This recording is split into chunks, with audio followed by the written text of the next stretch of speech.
आईने हिंदी के एक नए एपिसोड में आपका स्वागत है। इस वीडियो में हम बात करेंगे हिंदुस्तान एरोनॉटिक्स लिमिटेड की इंजन डिवीज़न बैंगलोर और तेजस मार्क टू रोल आउट के बारे में। हम सब जानते हैं प्रधानमंत्री श्री नरेंद्र मोदी जी अमेरिका पहुंच चुके हैं और उनका ये दौरा भारत के दृष्टिकोण से बहुत ज़्यादा इम्पॉर्टेंट है, क्योंकि उनके इस दौरे के दौरान भारत और अमेरिका के बीच में कुछ अहम समझौते होंगे।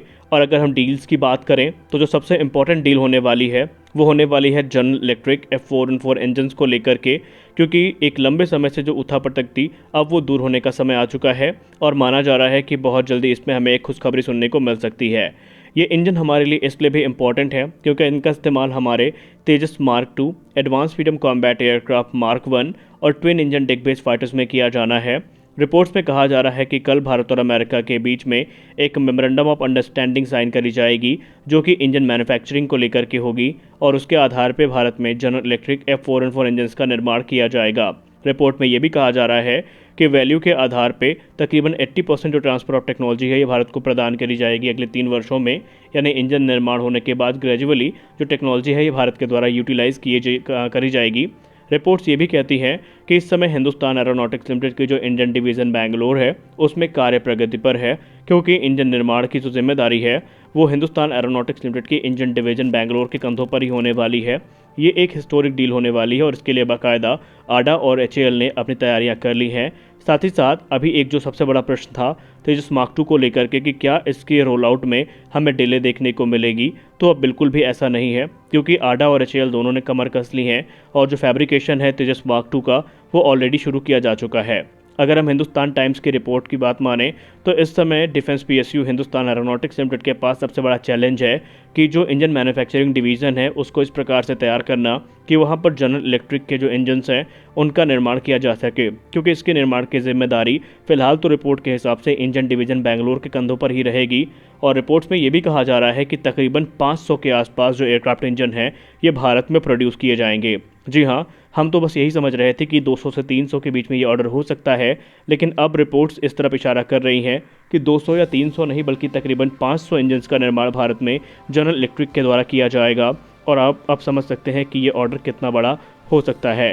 रिपोर्ट्स तो ये भी कह रही हैं कि हिंदुस्तान एरोनॉटिक्स लिमिटेड की सिर्फ इंजन डिवीज़न बैंगलोर ही नहीं बल्कि नासिक डिवीज़न को भी कंसीडर किया जा रहा है कि वो भी इस प्रोडक्शन में मदद करें और जनरल इलेक्ट्रिक के साथ कोलैबोरेशन में जो इंजन का निर्माण है उसको आगे बढ़ाएं।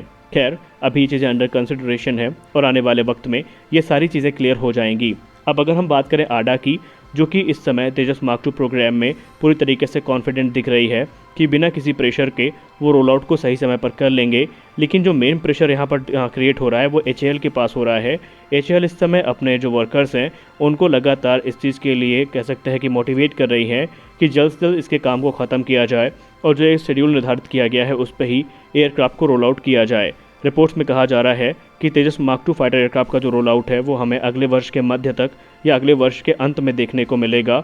वहीं अगर हम प्रोडक्शन की बात करें, अगर सब कुछ सही रहा, सारी टेस्टिंग पूरी हो गई, तो जो तेजस मार्क टू का प्रोडक्शन है ये 2027 से 28 के बीच में शुरू कर दिया जाएगा। कुछ रिपोर्ट्स इस तरफ भी इशारा कर रही हैं कि अगर गवर्नमेंट को ये लगा कि हिंदुस्तान एरोनॉटिक्स लिमिटेड जो प्रोग्राम है उसमें थोड़ा डिले कर रही है या किसी कारणवश गवर्नमेंट को ये लगता है कि जो प्रोग्राम है वो तय किए गए समय सीमा पे पूरी तरीके से कंप्लीट नहीं हो पाएगा, तो मार्क टू प्रोग्राम के लिए भी जो स्पेशल पर्पस व्हीकल मॉडल है जिसको हम SPV मॉडल कहते हैं उसको कंसीडर किया जा सकता है, ताकि हिंदुस्तान एरोनॉटिक्स लिमिटेड की जो टाइमलाइंस निर्धारित करी गई हैं या जो डेडलाइन है उसको पूरा करने में मदद मिले। तेजस मार्क टू हमारे लिए कितना इंपॉर्टेंट है ये अब हमसे छिपा नहीं है। आने वाले समय में यही वो एयरक्राफ्ट होगा जो मिराज 2000, MiG-29, जैगुआर की फ्लीट को रिप्लेस करेगा और एक बड़ी संख्या में इनका जो ऑर्डर है वो प्लेस किया जाएगा।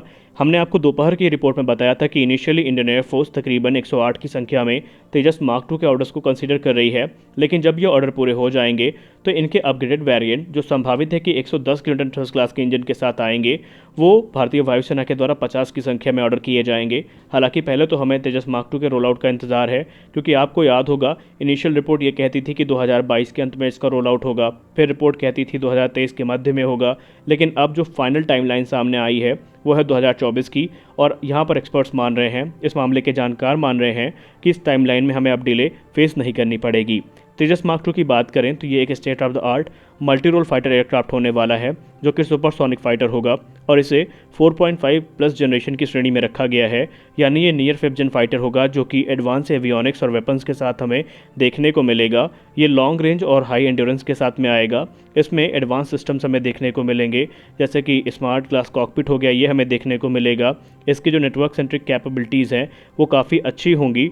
वहीं इसमें आपको एडवांस एसा रडार देखने को मिलेगा, इलेक्ट्रॉनिक वॉरफेयर स्वीट देखने को मिलेगा और infrared search and track system देखने को मिलेगा, UEWS देखने को मिलेगा और मिसाइल अप्रोच वार्निंग सिस्टम्स भी यहाँ पे आपको देखने को मिलेंगे। हालांकि इसके बारे में हमने डिटेल में ऑलरेडी आपको अलग अलग वीडियोज़ में बताया हुआ है।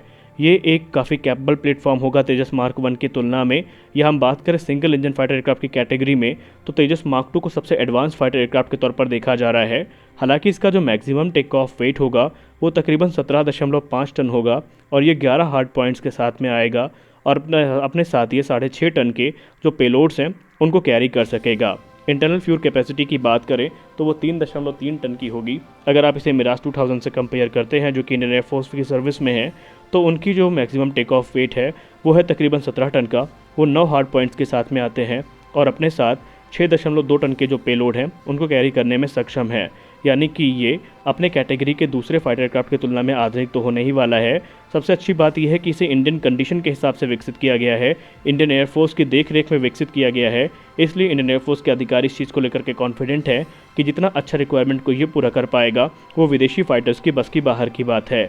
साथ ही साथ हमने आपको दोपहर की वीडियो में ये भी बताया है कि इस समय तेजस को पूरी तरीके से स्वदेशी करने का जो प्रयास है वो शुरू किया गया है, क्योंकि हम सब जानते हैं अभी हम जो इजेक्शन सीट इस्तेमाल करते हैं वो मार्टिन बेकर के द्वारा बनाई जाती हैं, जबकि रिफ्यूलिंग प्रोब जो हम इस्तेमाल करते हैं, भले ही तेजस मार्क 1A और मार्क 2 में हमें फिक्स्ड रिफ्यूलिंग प्रोब देखने को मिले, ये भी हम कोवम से इंपोर्ट करते हैं, जो कि ब्रिटिश कंपनी है। और हम सबको अच्छे से पता है कि भारत में इन सारे पार्ट्स को इंडिजनाइज करने का प्रयास किया जा रहा है और उसके लिए बाकायदा 23 जून को DRDO की एक मीटिंग आयोजित करी गई है, जहां पर जितने भी भारत के इंडस्ट्रियल पार्टनर्स हैं उनके साथ इस मामले को डिस्कस किया जाएगा और उन रास्तों को ढूंढा जाएगा कि कैसे इन सारे पार्ट्स को हम स्वदेशी तौर पर विकसित कर सकते हैं, जिससे कि इन फाइटर्स को हम पूर्णतः 100% स्वदेशी कर लें। क्योंकि भारत इसी लक्ष्य के साथ आगे बढ़ रहा है कि आने वाले 1 दशक के अंदर तेजस प्रोग्राम को पूरी तरीके से हम स्वदेशी कर लेंगे। खैर, अगर हम प्रोब की बात करें तो अभी एमका के लिए जो रिट्रैक्टेबल प्रोब है उसको लेकर के बातचीत करी जाएगी। उसके बाद जो इजेक्शन सीट्स हैं इनका निर्माण किया जाएगा और आने वाले समय में हम ये देखेंगे 1 दशक के अंदर कि जो तेजस प्लेटफॉर्म है ये 100% इंडिजिनस हो सकते हैं। खैर, बिना इंडिजिनस जेट इंजन के ये कह पाना थोड़ा मुश्किल है, लेकिन जिस प्रकार की प्रोग्रेस हमें देखने को मिल रही है, हमें संभावना है कि 1 दशक के अंदर या थोड़ा टाइम और लग सकता है, बल्कि भारत अपना खुद का जो जेट इंजन है वो भी बना लेगा। हम ऐसा क्यों बोल रहे हैं, आप हमारी कावेरी इंजन वाली वीडियो में उस चीज़ को समझ सकते हैं। तो आज के इस वीडियो में बस इतना ही। मिलते हैं अगले वीडियो में कुछ और अपडेट्स के साथ। हम आशा करते हैं वीडियो अच्छी लगी होगी। वीडियो अच्छी लगी तो वीडियो को लाइक करिए, नए हैं तो चैनल को सब्सक्राइब करिए। मिलते हैं अगले वीडियो में, तब तक के लिए जय हिंद।